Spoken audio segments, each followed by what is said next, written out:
the only man and the rest are women. What secrets Pitcairn Island hides?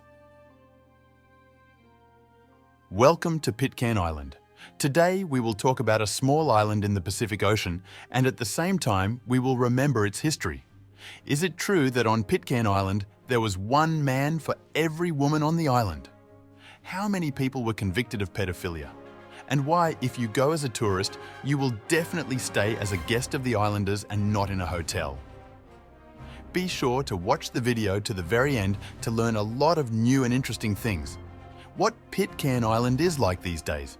Have you ever wondered which nation has the smallest population on the planet? If so, well, here is Pitcairn Island. Only 49 people live here.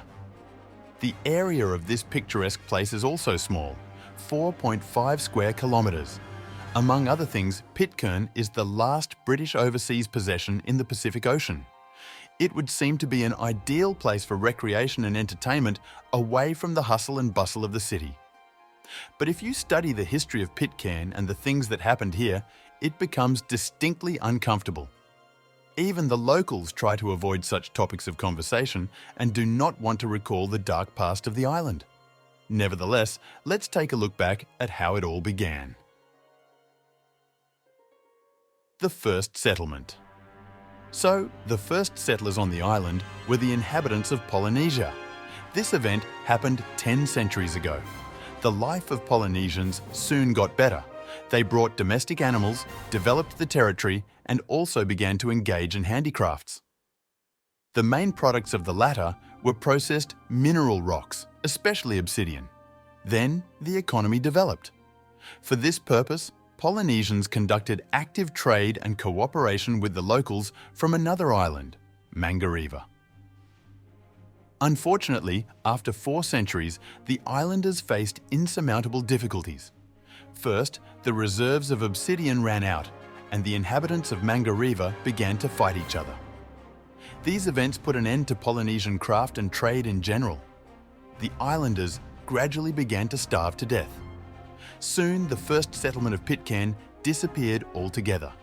Henceforth, the island became a focus for Europeans and other travellers. A new discovery. We draw your attention to the fact that the name of the island was given for a reason. As in the vast majority of cases, it is named in honour of a real person. And such was a very young traveller, a 15-year-old young Pitcairn. July 2nd, 1767, the young man first noticed the island in the Pacific Ocean from the ship Swallow. Although it was not possible to land because of the impregnability of the coast, the young man noted his discovery on the map. He also calculated the area of the island, 1 by 2 miles. So be sure to take note. On July 2nd every year, locals celebrate a great holiday here, Pitcairn Day. One of the most famous riots in British history, the Bounty. Chances are almost every one of you think of a delicious chocolate bar when you hear the word bounty. And then there's the heavenly delight. However, there is another meaning of this word, and it just refers to the history of Pitcairn Island. It is about the famous mutiny on the English ship Bounty. Note that this event originates from 1787. During this period, the British were assigned a very important mission: to transport seedlings of breadfruit from one point, Tahiti, to another, West Indies. The said product was intended to feed the slaves who were suffering at that time from hunger. The duration of the journey to the island was almost a year. Soon, the English were met by the Tahitians. They were so warm and welcoming that no one wanted to go to Britain at all. Of course, it was time to set sail. The English sailors did not want to follow the instructions of their captain named Bligh. They wanted to stay on the island once and for all because it seemed the most comfortable place to live. The angry captain began to punish the sailors one by one. It is also important that among the members of the crew was Fletcher Christian, who had the rank of officer. It was he who led the mutiny in 1789. In the end, the entire mission of the Bounty failed. Captain Bligh and several loyalists were put into a lifeboat and then sent into the open ocean. Unfortunately for Fletcher Christian, the captain and some of his crew reached the shores of Holland. Panic gripped the mutineers. At any moment, they could be found and sentenced to capital punishment. But this time too, a solution was found. Despite the fact that some of the mutineers still risked to stay in Tahiti, part of the crew led by Christian left the island. About 30 people, among them Polynesians and Tahitians, left to find the island on the ship Bounty to hide from everyone else. So, in 1790, they stumbled upon the very same Pitcairn discovered almost a quarter of a century earlier. In this place, they decided to settle. Fortune had not favoured the remaining rebels in Tahiti. The unfortunate ones were soon sentenced to harsh punishments. Some were executed and some were sent to hard labour.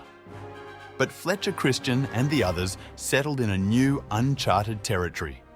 But this time, things did not go according to plan, and many paid the price. Mass skirmishes and genocide on the island. The question arises, what should happen so that members of a solid team would fight each other? The answer is simple, the issue of racial discrimination and the scarcity of women. Although everyone initially found common ground with each other and established their own territory and boundaries on the island, this did not last long. Human insatiability and impunity from the outside world took over. Can you imagine a situation where there is only one man on an island surrounded by several women? And that is exactly what happened on Pitcairn Island after mass skirmishes and genocide. All but one of the males were killed in the fierce fighting. Fletcher Christian also fell in the fight for survival. Also, the invention of moonshine, which led to mass alcoholism, influenced the outcome of events. Only John Adams survived. Subsequently, he began studying the Bible and even became the first patriarch of Pitcairn.